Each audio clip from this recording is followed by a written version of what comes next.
Well, as you may know, a couple of weeks ago, there was a hantavirus outbreak on a cruise ship in South America. Tonight, a desperate plea from passengers trapped on board a cruise ship. And what you may not know is that one of the passengers on that ship reached out to me. They just sent me a text message out of the blue. It said, "Hello, you may not know me, but don't skip this. It's not a scam. My name is Chester Corrigan. I'm currently stuck on the MV Hondius with the dreaded hantavirus. I've seen many friends come and go on the ship due to this sickness. I'm afraid I'm next. I'm looking for someone to share a relationship during these trying times, as soon I'll die. Maybe I can also help you financially. I know you may think this is untrue, but it isn't." And then he sent me this picture as proof. I then responded with, "Hi Chester, you forgot to remove the Google Gemini logo in the corner of your picture." He said, "Yes, and thank you for the reply. Earlier today I came down with this. I heard about it on CNN while seeing my peers all collapse around. I'm still pretty sick and have a few days at best." This guy is really going to keep going with this, isn't he? He asked, "What's your name and where are you from? And how are you today?" I said, "I'm Hugh."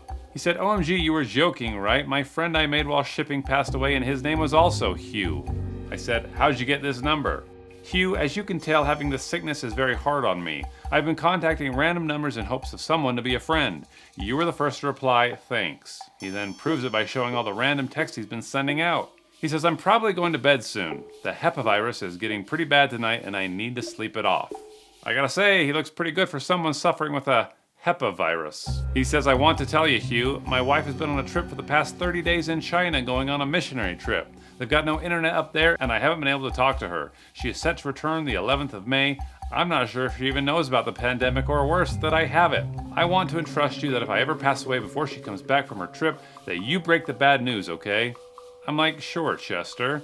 And then he sends this touching picture of him and his wife. How tragic is this? But ironically, this is on the same day that I read in the news that this hantavirus cruise ship is removing passengers in the Canary Islands and putting them into quarantine. So I quiz him and I ask, "What cruise ship are you on, Chester?" He says, "MV Hondius. But they had let off all of us a couple days ago and we are on a secret ship now that the world must not know because we have to quarantine. We nicknamed it the Death Ship because we will all die here." But I'm literally looking at pictures of the passengers getting off. I said, "I read in the news that passengers are disembarking that ship today. Yes, to calm the nerves of the world, but we are going to the Death Ship." Apparently he can tell that I'm getting suspicious, so to reassure me that he's telling the truth, he emails me a video of him and his fellow passengers. "Attention everyone, according to the WHO, we will all be boarding the Death Ship soon." Why is everybody so happy to get on the Death Ship? Also, he forgot to remove the AI watermark again. Oops. But I've got to know more about this Death Ship, so I asked the most important question of all. Does the new ship have a buffet? Yeah, let's see it. And he sends me a picture that he's taken in line. Look at all this yummy food. Everyone's just mingling about, sharing utensils, not wearing masks, because why would they? They're all about to die anyway. Also, why is his iPhone in the shot if he's using it to take the picture? It's all so stupid, and I'm just entertaining myself watching this scammer work overtime to convince me that he's a sick cruise passenger, when suddenly a new text comes in from a completely different number. "Hello, you may not know me, but please do not skip this, it's important. My name is Billy Caesar. I'm currently stuck on the MV Hondius and I've come down with the dreaded hantavirus. Many friends have died here and I'm afraid I'm next. I'm looking for a friend to have during these hard times as I will die soon. Maybe I can help you financially too?" Are you serious? Is this another scammer really trying the same thing? I said, "You look pretty happy for someone about to die." He said, "Not happy, pretty sad, but I know that you can be a friend." I said, "Sure, why not?" "Thank you, do much. What is your name?" I said, "My name is Hugh Jass." Hugh Jass! No, somebody check the men's room for a Hugh Jass! "OMG, you were kidding, right? My friend that passed away on the ship was Hugh also. It's like fate." I said, "Well, I read on the news that they just had all the passengers disembark the ship." "No, that is to calm the worlds about the pandemic that will happen to not scare them. We went to a new one called the Das Totenschiff." I asked, "Is that the Death Ship?" "Yes." "Wow, I heard they have a buffet though." "Oh yes, buffet, playground, pool. We need to enjoy our last days." "Hugh, I've got a huge question for you." He's gonna tell me about his wife, isn't he? "My wife is currently studying to be a nurse overseas and doesn't know anything about what's going on, and she comes back the 11th tomorrow. Unfortunately, I may pass away by then. Can I trust you to tell her the news if it happens?" I said, "Of course. Thank you so very much. How are you today?" "Well, I'm not stranded on a boat left waiting to die, so I guess I can't complain. How are you?" "Good. Very sick. In the hospital now. I only have a few hours left to live.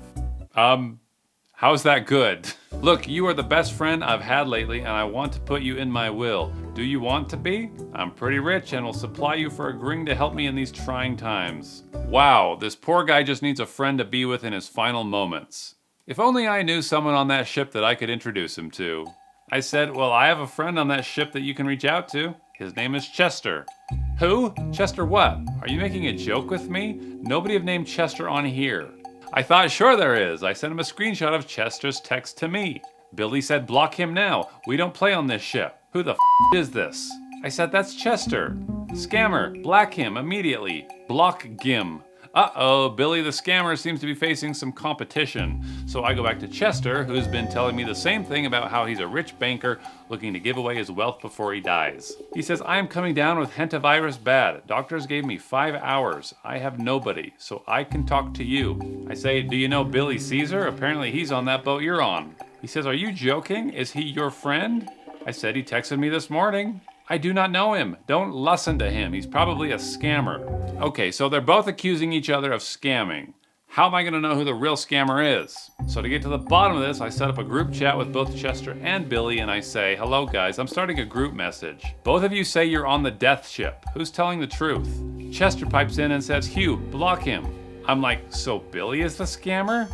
Billy is a I say, is that true, Billy? But Billy leaves the chat. He says to me, I leave chat, he a scammer. I'm like, he is? Look at his photo, is AI. I said, can you prove that you're on the ship? He says, yes, and he sends me the same picture he already sent. Do you have another picture? And then he sends one of him sleeping. I'm like, who took the picture? The doctor. They says I only have a few hours left. Hugh, don't tell me you are still chatting with a scammer. I actually still am talking to Chester, and he's saying the exact same thing as Billy, telling me ignore him. He's not on my ship. Q, ignore him. Hugh, I've only got a few hours left. Jeez, which one of these guys do you think is gonna die first? Also, how are these guys finding my number in the first place? Well, this is part of a growing phenomenon called fraud as a service, where even inexperienced scammers like these guys can get into the game by purchasing tools from underground marketplaces. You can literally buy lists of phone numbers pulled from data breaches, and I'm guessing this Google Voice number that I'm using ended up in one of those leaks. If you want to make it hard for scammers and spammers to find your personal information, you should be using a service like Incogni, the sponsor of this video. Incogni automatically contacts data brokers on your behalf and requests that your personal information be removed from their databases. And honestly, it's pretty creepy when you log into the dashboard and see just how many companies actually have your information that can be sold or stolen. These are real data brokers that had my phone number, addresses, relatives, and other personal details connected to me. But Incogni sends automated removal requests and keeps tracking the progress as these companies remove my data over time. Also, if you do find some people search site that has your info and you're struggling to opt out, just use Incogni's custom removal tool and they'll do the work for you. If you go to incogni.com/pleasantgreen or use code pleasantgreen, you can get 60% off one of their subscriptions. The less information floating around online about you, the harder it is for scammers and robocallers and spam companies to target you in the first place. So give it a try and get started today. So Chester shows me his last will and testament that he's written with the Notes app on his phone, and check it out. Hugh Jass is #1 on the list. But it doesn't take long before I get the sad news that Chester Corrigan finally succumbed to the hantavirus because his next text says, this is Dr. Chino. Chester passed away and told me to tell you to email his wife that she is going to be out in 20 minutes. May he rest in peace, sorry for your loss. I said, oh no. He now says she is back, email her. He said that? He's alive? What? You said he. Are you making a joke? Is Chester alive? Huh? No, dead. You want pic proofs? I'm like, sure. And luckily he didn't send me a picture of a corpse, just a copy of the death certificate that he somehow got from the state of Illinois in a matter of minutes. But why is the state issuing it when he died at sea? I said, I will email the wife now. His wife is in contact with me. Do not contact her. Okay. We need a small fee to be paid in bitcoins to get your will statement as we are all in the ship with no access to our outside money. Okay, time out. Why is this doctor in charge of dispersing all of Chester's assets? Shouldn't I be working with an attorney or someone? And wouldn't it be nice to at least give him a proper funeral before we start giving away all of his stuff? So do you have any bitcoins near you? What's your location? Hugh, Hugh, hi, I need you to answer ASAP. I say I'm home. Do they sell them at the store? Yes, get cash or use cash, and take a photo of the cash first. Okay, so this small fee that he wants me to pay is actually $8,000. So I'm like, where am I gonna get $8,000? He says, how much do you have? I say, 875, is that good enough? No, you joke too much. You are a joking man surely. 4,000. I said, what kind of a doctor would use this language? Me. I said, Chester was kinder than you are, and that's why Chester died. He wasn't a strong man. Oh, that's it. Nobody talks about my friend that way. I said, are you a strong man? Yes, very. Then I will find $4,000 for you. And I am going to teach this scammer a lesson. So I go to my collection of fake money and I count out 40 $100 bills to total $4,000. I take a picture and I say, I just took some money from my aging mother's safe. And hopefully he doesn't look too closely or he'll notice that this is all movie prop money. But instead of being satisfied with the $4,000 that I've managed to pull together, he asks, does she have more? Does she hide any in her shoes? Any other safes? Check her drawers. This guy seriously wants me to look for money in an old woman's shoes? Who does that?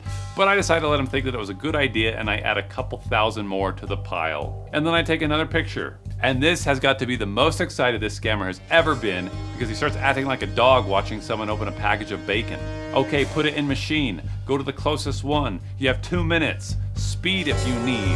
Now, Hugh, Now, to make him think that I actually put money into a Bitcoin machine, I engaged the help of Bud Buffy Scambaits, who has created a fun little tool. So we get the wallet that the scammer wants us to transfer money to, and then we generate a fake transfer confirmation. We send the confirmation to the scammer. It leads the scammer then to my platform where they're supposed to release the funds into their account. As part of that release the funds process, they have to perform verification to make sure that it is the actual intended recipient that's receiving the funds. And as part of that process, they're asked to record a video of their face and then also upload their government ID so that the video can check to see if it matches the ID. We can also get location information from them. And if they're on a phone, it gives us the actual GPS coordinates of the phone, which actually can give us their exact location. And of course, the scammer falls for it, which allows me to see his true identity and his exact location in Jos, Nigeria. I take a picture of his house and I say, I thought you were in the Canary Islands. You. How did you get this? You were mean to me, so I'm teaching you a lesson. He said, if you know it's not real, why you continue? Because that's what I do for a living. I asked, why were you trying to scam me? And then he said, I'm sorry. And I said, thank you for apologizing. And then he said, can you send the money? And I laughed out loud. Why would I send you the money? You just tried to scam me.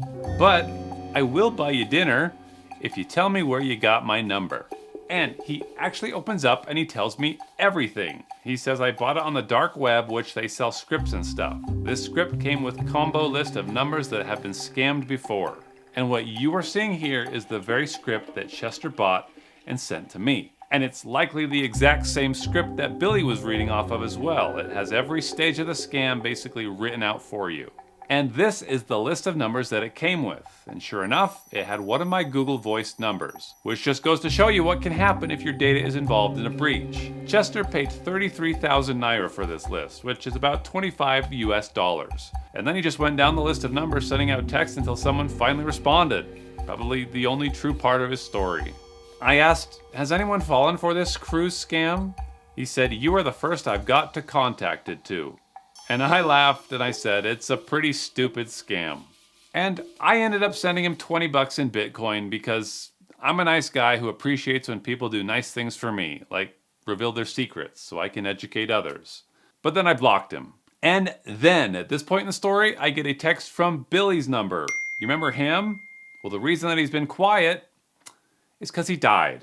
Hello, this is Dr. Jonathan Paul. Billy passed away a few minutes ago. However, I have his will here and he told me to massage you.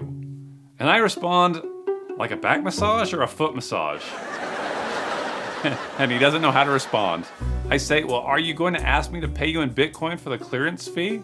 And then I attach a screenshot of the very script that he's most likely reading from. But he just continues to play stupid. So I just continue to lead him on with the same Bitcoin trick that I pulled on Chester. And of course he falls for it too, showing me that he's in Lagos, Nigeria. But he doesn't dare open his webcam and all I can hear is some background noise. But he tries to convince me that he's real with this stupid picture and this stupid voice message. Hello, this is me. Please send the money. Know that you know I am real and legit. Yeah, I'm pretty much done with this guy. So I just say, I already sent it to Chester. And that really pisses him off. And he says, what's his number? And I'm not going to give him Chester's number. Instead, I decide to give him another one of my burner numbers. And he actually starts to message it and cuss me out in some indigenous language because he thinks I'm stealing his business. Send me Hugh's money, all 5K. But I respond using the same trick that these guys have been using on me, and I have Gemini generate a photo of Chester sitting on a pile of money saying, come and get it. And he gets mad and he says, I will send my henchmen. Where do you live? I say, I live on a cruise ship with all of Hugh's money.